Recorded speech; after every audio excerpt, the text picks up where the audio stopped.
এই সরকার 5 মাস সময় পাবে কিনা এটা নিয়ে তো ভয় লাগছে এখন। কারণ 3 মাস যেতে না যেতেই যেই সরকারের প্রধানকে ভুয়া ভুয়া শুনে গাড়িতে গিয়ে লুকাতে হয়, সেই সরকার আর কয় মাস চলতে পারবে এই দেশে? এটা তো একটা প্রশ্ন। বাংলাদেশে হামে 500-র উপরে শিশু মারা গেছে।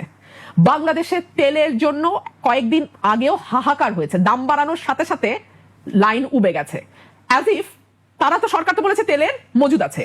মজুদ যদি থাকে তাহলে লাইন কেন হলো সেটার যেমন জবাব নাই, আর যদি মজুদ না থেকে থাকে তাহলে দাম বাড়ানোর সাথে সাথে লাইন কোথায় চলে গেল সেটারও তেমন জবাব নাই। এই প্রশ্নগুলো তুলবার মতন, শক্তভাবে তুলবার মতন, মিউ মিউ করে না, শক্তভাবে তুলবার মতন আমি এনসিপির 2-1 ছাড়া আর কাউকে পেলাম না।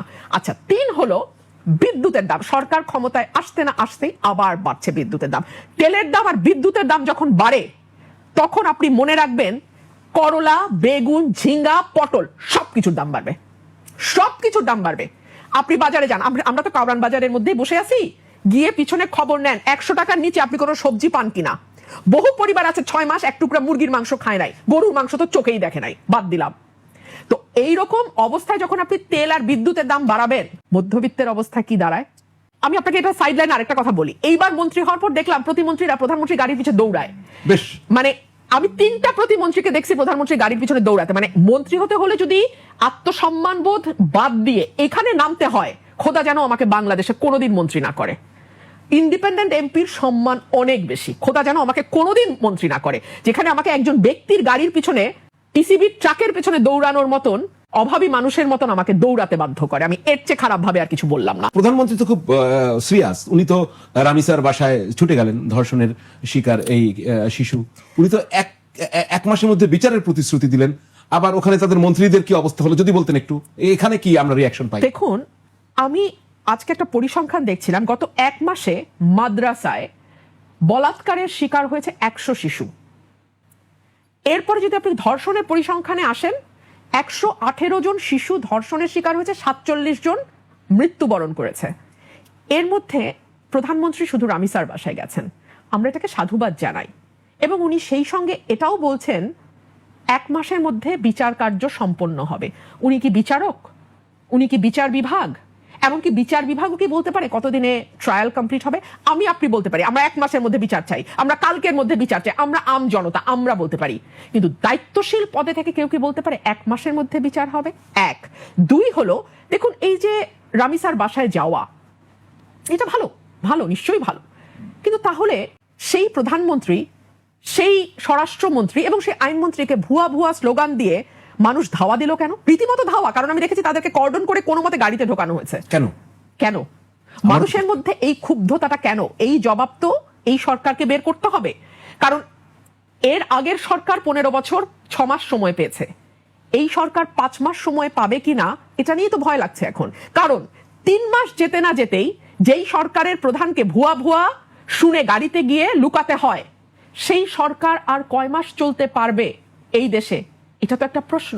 মানুষ খুব স্মার্ট। আমি কিন্তু আপনার মতো এই প্রশ্ন অনেককে করেছি যে আগে তো প্রধানমন্ত্রীকে কখনো ট্রাফিকে আটকে থাকতে আমরা দেখি নাই, আগে তো প্রধানমন্ত্রীকে কখনো ভিকটিমের বাসায় একেবারে প্রথম চোটেই দৌড়ে যেতে দেখি নাই, আগে তো প্রধানমন্ত্রীকে কখনো প্রতি শুক্রবারেই কখনো প্রতিবন্ধী শিশুর বানানো গাড়ি কিংবা কখনো কাভার্ড ভ্যান চালাতে দেখি নাই, আমরা তো কখনো আগের প্রধানমন্ত্রীকে মানে এত ক্যাজুয়াল পোশাকে দেখি নাই, স্ত্রীকে নিয়ে গাড়ি চালাতে দেখি নাই, বর্ষণ মুখর সন্ধ্যা উপভোগ করতে দেখি নাই, কিংবা স্ত্রীর হাত ধরে বৃষ্টিতে ভিজতে দেখি নাই, স্ত্রী মানে পার্টনারের হাত ধরে বৃষ্টিতে ভিজতে দেখি নাই। তাহলে এই প্রধানমন্ত্রীর উপর আপনাদের এত ক্ষুব্ধতা কেন?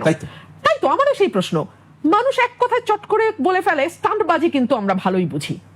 মানে এই বিষয়গুলোকে যে মানুষ স্টান্টবাজি হিসেবে দেখছে, এটা সম্ভবত প্রধানমন্ত্রীর চারপাশে থাকা চাটুকাররা বাদে বাকি বাংলাদেশ বুঝতে পারছে। সো এগুলো তো খুব ভয়ের ব্যাপার। সে কারণেই কিন্তু রাষ্ট্রের বড় বড় পদে যারা জানেন, বিশেষ করে আমাদের মতন দেশ, যেই দেশে অনেক নাই, যেদিকেই দেখবেন সেদিকেই নাই, খাবার নাই, মূল্যস্ফীতি, অর্থনৈতিক মন্দা, নানান রকম নাইয়ের মধ্যে আমরা বাস করি, স্বাস্থ্যসেবা নাই, শিক্ষা ভালো পরিবেশ নাই। এই নাইয়ের মধ্যে যারা প্রধান হন তাদেরকে খুব সিলেক্টিভলি, খুব মাইনিউটলি তার চারপাশের মানুষকে সিলেক্ট করতে হয়। তারা যদি চারপাশে ভুল মানুষ নিয়ে ঘোরেন, তার পরিণতি না খুব সিরিয়াস হয়। ব্যারিস্টার রুমিন, একাদশ জাতীয় সংসদে আপনার কয়জন ছিলেন? 6 জন 7 জন?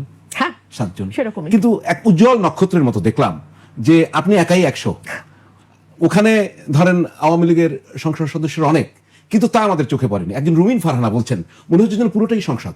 তো আপনি তো এই ত্রয়োদশ জাতীয় সংসদ নির্বাচনে সেই বিএনপি আপনাকে তো নিল না, বা আপনি গেলেন না, যাই হোক সেই বিএনপিতে আপনি নাই, কিন্তু আপনি সেই সুযোগটা কি পাচ্ছেন? ওই সময় যে কথা বলার সুযোগ পেতেন, আপনাকে কি কথা বলতে দেওয়া হচ্ছে? আমি ক্ষোভ না। বিক্ষোভ দেখতে পাচ্ছি, একটু বলেন। না, আমি যদি আগের পার্লামেন্টের সাথে এই পার্লামেন্টের তুলনা করি, আমি বলবো আগের পার্লামেন্ট অনেক বেশি লিবারেল ছিল। আগের পার্লামেন্ট অনেক বেশি কথা বলার সুযোগ দিয়েছে। এই পার্লামেন্টের মধ্যে অসহিষ্ণুতা আরো অনেক বেশি। আমি একটা উদাহরণ দিই।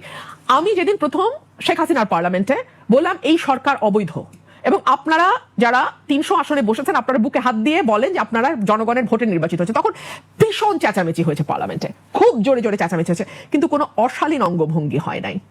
এই পার্লামেন্টে তারেক সাহেব উপস্থিত থাকা অবস্থায় ওনারই এক রো পেছনে বসা, আমি নাম বলবো না, যিনি তার নানান অপকর্মের জন্য সময়ে সময়ে বিখ্যাত হয়েছেন, যার অশালীন টেলিফোন রেকর্ড হাসিনার আমলে ফাঁস হয়েছে, সেই লোক, আমি ভদ্রলোক বলবো না, এমন বিচ্ছিরি অঙ্গভঙ্গি করেছেন যে জামাতের আমিরকে দাঁড়িয়ে সেটার প্রতিবাদ করতে হয়েছে।